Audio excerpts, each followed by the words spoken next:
Alright, hello YouTube. Welcome back to Kotler's Reef. As I said in my last video, finally got my computer so I could start doing some video editing. So hopefully you like the little stuff that I did. Maybe it makes my videos a little better, maybe not. Whatever, let me know in the comments. Anywho, I wanted to do this review on this Jecod return pump. I've had this thing for about a year. I have not had any issues with it whatsoever. The operation of this thing is super smooth. So let's go over what you get in the box.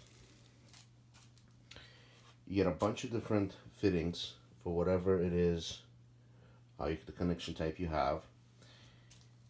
You get a fancy little instruction manual, which really is not much of an instruction manual. It's just like 2 pages. And that is about it. So this pump cost me a whopping $75. The flow on it is 9,000 liters per hour.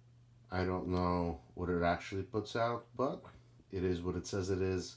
I believe it because at the end of the day, on my 92-gallon system, I have this running at the lowest possible settings. As far as the controller goes, your options here are pretty limited.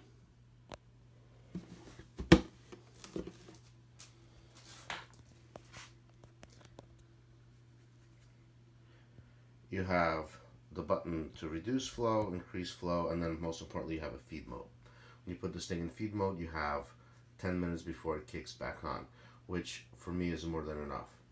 Obviously, this pump is not as advanced as the Ecotech, but for the price, for $75, I think this thing is an absolute steal. So, after a year, no problems whatsoever, I think this is a very good option. Now, if you take a look at the Ecotech ones, there you have all these modes that you could do, but at the end of the day, this is a return pump. All I needed to do is just return water back into my system. I need it to be quiet and I need it to be reliable. That's exactly what this is. For $75, it's quiet, it's reliable. I have not had any issues with it. I did have my ATO fail on me a few times where this thing was running with low water. No problems, did not crack out on me once. I've had an issue when this thing was running dry, and one of the good features about this pump is if it runs dry for 2 minutes, it shuts off. So this minimizes the damage that could happen to it.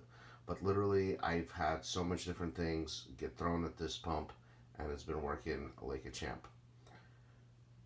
With that said, if you guys have any questions on it, please leave it in the comments section.